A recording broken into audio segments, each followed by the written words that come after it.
Well, boys and girls, welcome to another episode of Rimshots with Sean right here on Rock Rage Radio, the Rock Rage Radio Network. And I have a return guest. And before I introduce him, this guy, I interviewed him about 9-10 months ago. Every month, he gets a lot and a lot and a lot and a lot of views. And I'm talking about trickster vocalist, Mr. Pete Loran. That's a kind of an inside joke from where we went on there. But Pete, how you doing, man? I'm doing great, man. How about you? I'm hanging in there. So we're here to talk about this new single that's coming out.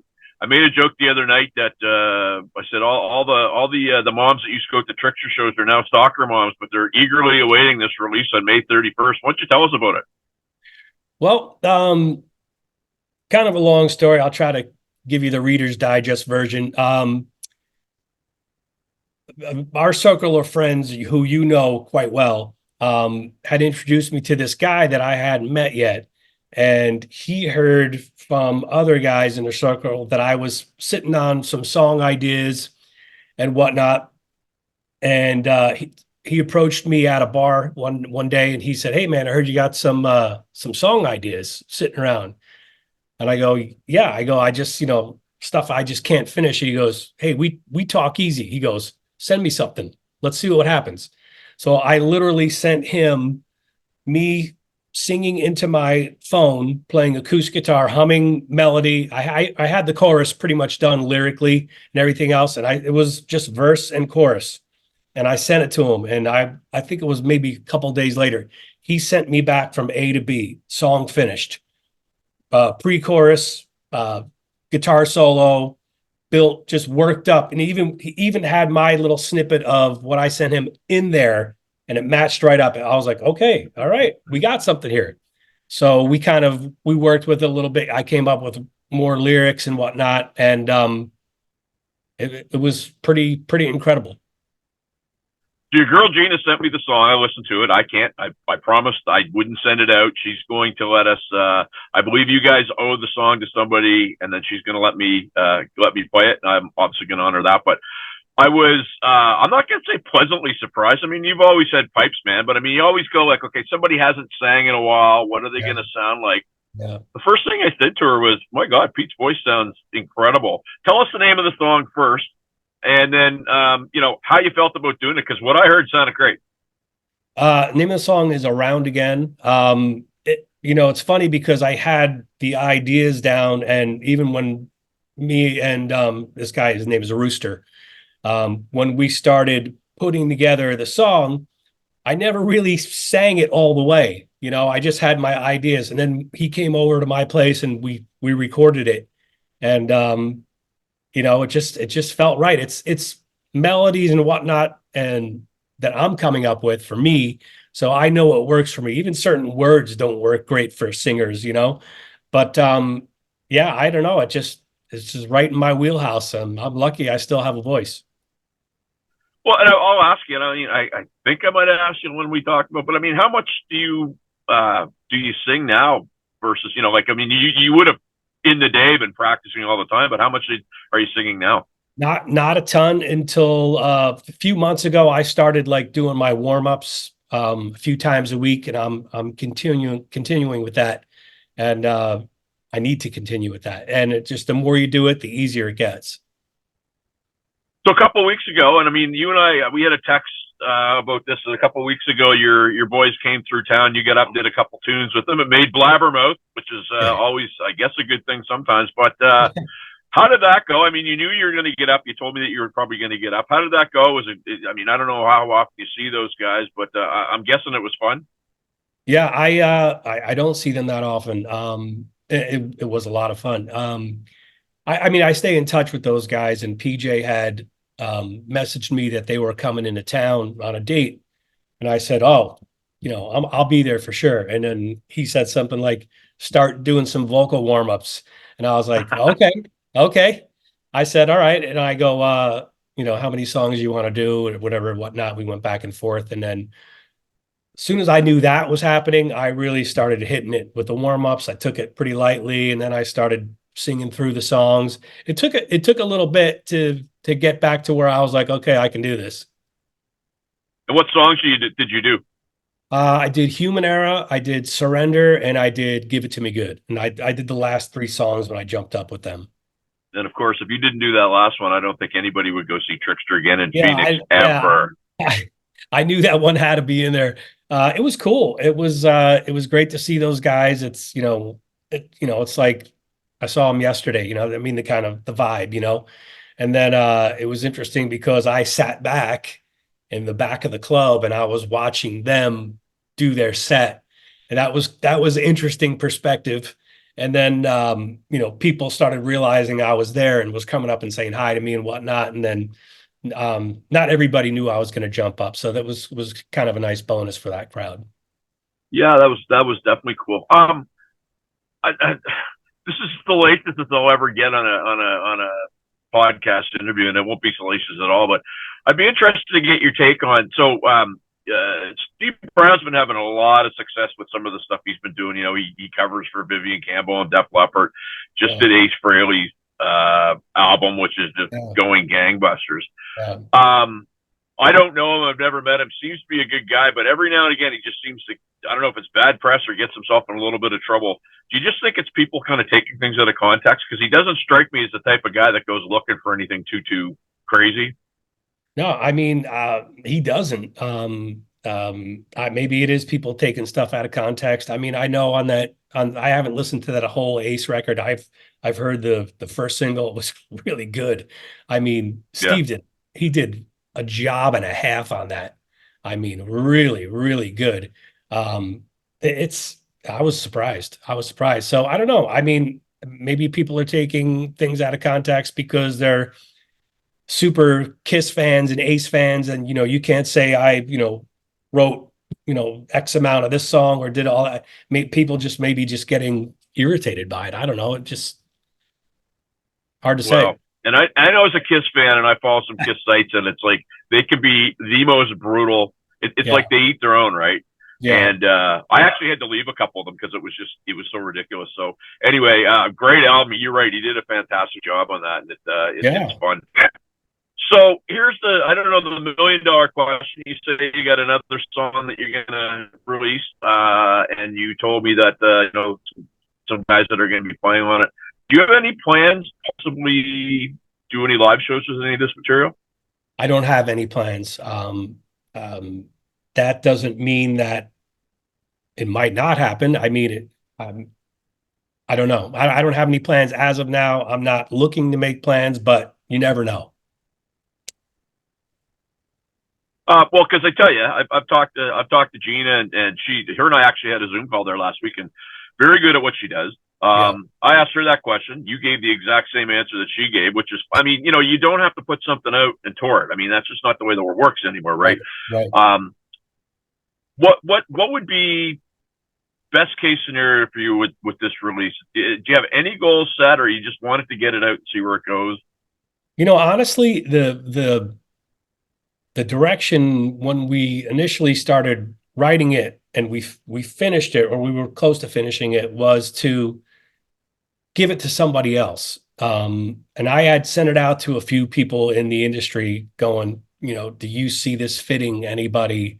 And that's a lot harder than people realize. That's, I don't have a publishing deal.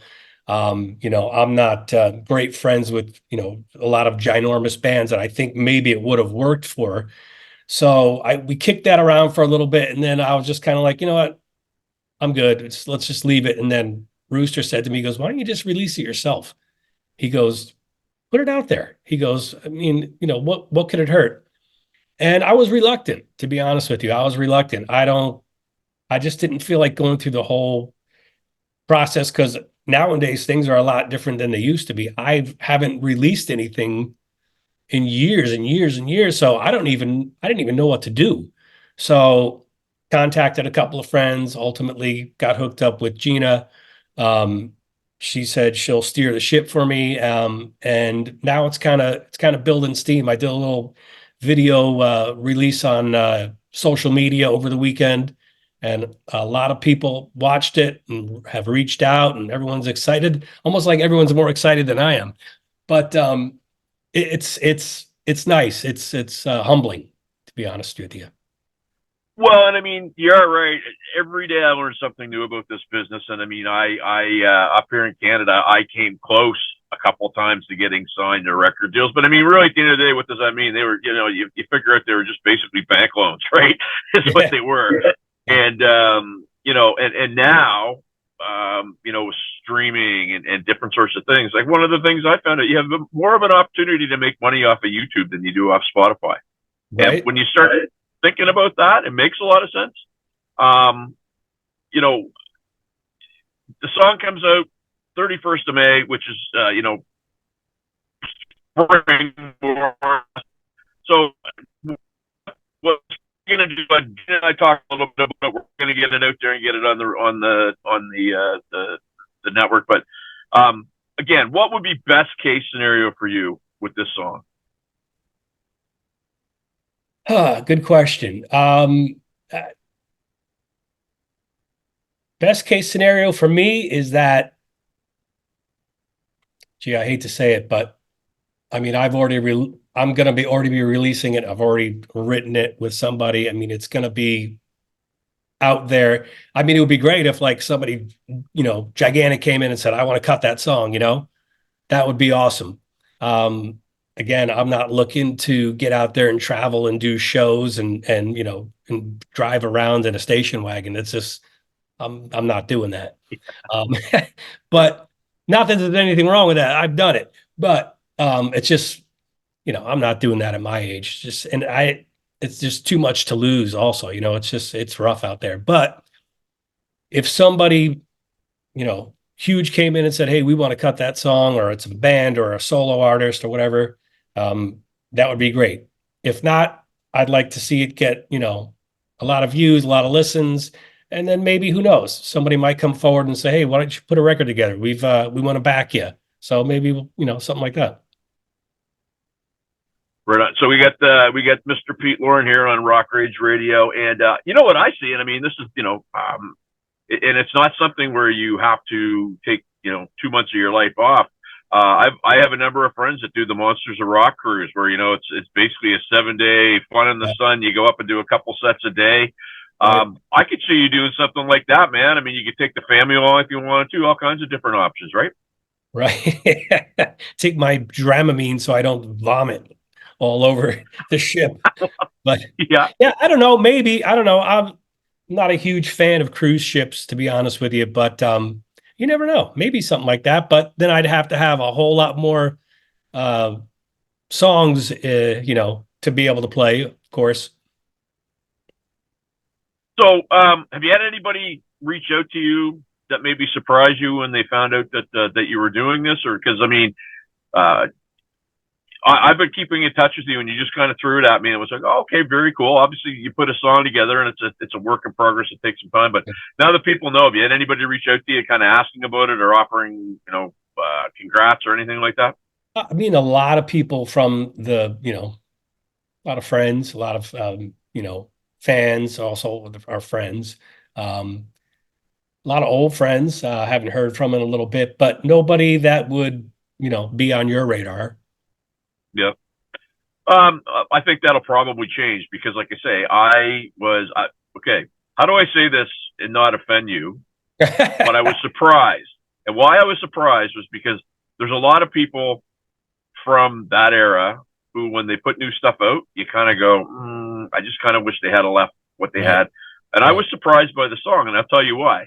Your voice, I said to Gina, your voice sounded great, but it doesn't necessarily sound like that era of right, music. It's got, you know what I mean?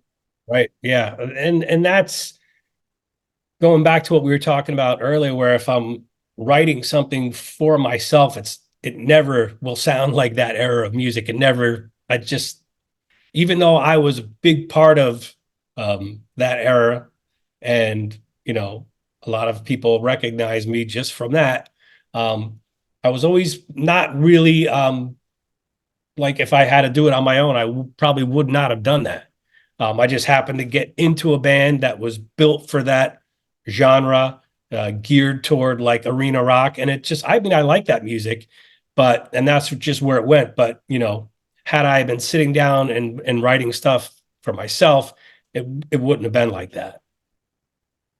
I had a friend a couple of weeks ago. I told him, that I was going to have you back on the show, and he said, "Well, what's Pete like?" And the only thing I could think of was he doesn't have LSD, lead singer disease. You're one of the most laid back, chill guys. And I mean, frankly, a lot of guys that I know that if they saw their former bandmates out there still playing at a high level, it might eat them up and very much discourage them. But to me, you're just like, congrats, boys. And you don't really, I don't get any envy. I don't get any of that. You just kind of do your thing and sort of cheer them on. Is that a fair statement? Yeah, I appreciate that. Yeah, I love that those guys are doing that. It's great. They're all about it, and I'm all for them doing it. And if I can cross paths with them again, I'd jump up again in a heartbeat. It was fun. It's just I don't have the time to dedicate to it like they can. So yeah, I'm all about them doing it. It's great. Yeah. And I mean, everybody's kind of trajectory, I guess, changes as you get older. And I mean, they kind of, they kind of stay in it. And then there's some other people that are still kind of doing it. I mean, I ran into a friend of mine a couple of weeks ago, and it was just like, I felt bad because it's like, you don't have the heart to tell him, but it's over. Like, you should not be doing it anymore. But, like any athlete, one should, I guess, maybe be able to self-determine that. I think what's great with you is you kind of maybe had some time off. And I'm going to guess once you started working on this, you're like, you know what? The voice is still there. I'm going to throw this out there. Yeah, yeah. I wasn't surprised that my voice is the way it is. It's not, there's certain things I can't do anymore, but I don't really necessarily need to go there anymore either. Right. So, it'll only get stronger the more I use it. So, it's a muscle. So, but yeah, it's tough for, some guys as we get older. It's, I don't know what the common denominator is for, guys' voices who are going and not working anymore. I'm not sure what that is, but I'm glad it's not me. But yeah, what you were saying, guys coming out with songs and you're like, whoa, what, why? Just stop. Yeah, not good. Well, and I don't know if you got this, but I mean, there just seems to be this kind of, media's doing it, fans are doing it, where somebody will, leave a band and they're pining for the original, say, singer or drummer or whatever. So in the case of, say, Skid Row, they always want Sebastian Bach to come back, and I don't think that'll ever happen. But did you get that back first? Hey, Pete got up with the boys. Anybody send you a text? Hey, you going to give it another shot at some point in time, or did they know it was just maybe a one-off for you? No, I mean a lot of guys like in that industry reached out to me and said, "Oh, it was great to see you back up there with the boys. Love it. A lot of good feedback about that, but nobody was like, are you guys back together?" I mean, a few people said that, but for the most part, I think they know where I'm coming from. You know, again, this can be as much fun as they can be. They can also be total disasters, right? Like nothing's worse than seeing, maybe one of your hero bands get back together kind of for the victory lap, and the victory lap already took place, and unfortunately they overshot the track by 100 miles, right? Yeah, there's a lot of that, but it's like we see a lot of bigger bands now, where the lead singer is not there or whatever. I've noticed this trend where like they're bringing in a younger guy that can sing those notes still. And it's like, I don't know, that's kind of like a thing. Yeah, and I mean, I'll throw this out to you. When you were 21, 22 years old, I mean, I was 21, 22 years old playing stuff that I didn't even worry about if I got to 40.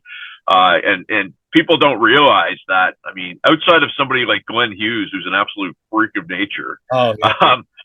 you just, for most male singers, parts of your register just disappear. And that's just, it doesn't, Father Time just does that. There's nothing you can do about it.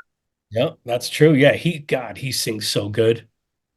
Yeah, he's just He's insane. I mean, if you want to find something that's actually really cool, it was from, I believe, 2010, and it's he's doing a thing. It was John Lord's birthday, yeah. and it's Glenn Hughes with some Philharmonic Orchestra. I seen it. Amazing. Him and Bruce Dickinson doing Burn. Yes. Amazing. Unreal. That was awesome. Well, and I mean, that was what, 13 years ago. And I mean, I just heard him sing something there like 2 months ago. It's like, are you kidding me? Yeah. It's just insane. I'll tell you, I interviewed Graham Bonnet, and they were going over to Sweden, and I saw some video there. That man's 76 years old, and he's still hitting some of those notes. So I mean, I don't know. Maybe it's only some people that are crazy, right? Yeah, no kidding. Yeah, there's not a lot of guys that can still hit those notes for sure, especially in, the genre of music that, where I'm from. God, those vocals are awfully high. Awfully high. So as we say here on Rock Rage Radio, the Rock Rage Radio Network, Pete Loran's got this song coming out May 31st. It comes out, so you got a couple of weeks to wait. You guys are going to tease on a couple of stations and stuff, are you not? What's that now? You're going to tease the song on a couple of stations or radio outlets? I believe so, yes. How big is the network of people that have heard it so far, and what's the feedback been? For me, really just close friends have heard it. I've not all of them either. Yeah. So feedback's been great, and I don't think anybody's just telling me that to just say it. I don't know. It's a good song. I think it's a really good song. And like you were saying, it's not what, I don't know. Hopefully it's, there's people who aren't going to be like, "Ooh, this isn't, doesn't sound like Trickster. I don't want to hear it anymore." But it doesn't sound like that. So, but it's still rock. I mean, it's a little bit different, I guess. You're kind of in a neat place though, man, because I think it's been pretty well established that part of your life isn't over, maybe per se, but it's not something that you have to do all the time. So if you release it, I think the reaction will be good, because I think people are probably waiting to hear some new stuff from you. So I think you can have your song done, you can have your video done. The one thing that you can't ever control is timing, but I think the timing is probably pretty good for you to put this out. Yeah, I hope so, man. I'm a little anxious about it, but it is what it is. We'll see. We'll throw it out there and we'll see what happens. Well, the worst thing you could do is not do it, right? That'd be the absolute worst thing. Right. And I was right there for not doing it, but I got pushed along, so it's good. Well, that's good. Have to get more of your Phoenix buddies and my Phoenix buddies to start doing it, because there's a heck of a lot of talent out that way, man. Yeah, man, absolutely. All right, last question, my friend. Where on the 31st, when this comes out, where are the viewers, the listeners of Rock Rage Radio, my podcast, where they're going to find this new single? It's going to be on all the big streaming platforms, Spotify. It'll be available on Apple Music. There will be I've got a lyric video that's going to be on my YouTube channel. Everything should be able to be found right from my social media pages. Instagram, I have the whole link tree thing with all the buttons you can press on there. So it should be available just about everywhere. Fantastic. And so you have another one out after that that's coming in. Do you have any more in the chamber, do you think? I've got that other one. So I don't know exactly when I'll release that. It's done. My writing partner here on this Around Again, Rooster, him and I are going to be getting together, and I've got tons of ideas. He's got ideas. I think more is coming. Awesome, man. Well, I'm just saying, if you need a Canadian guy from Halifax to ever play on a track for you, man, I'd be honored. Right, so absolutely. Oh yeah, no, I think it'd be fun. Look, man, I'm really happy for you. I'm really excited to see what happens, and we're gonna put this out. This interview is gonna air pretty soon. I think we're gonna put the song out the day before. I think Gina's given us permission to do that.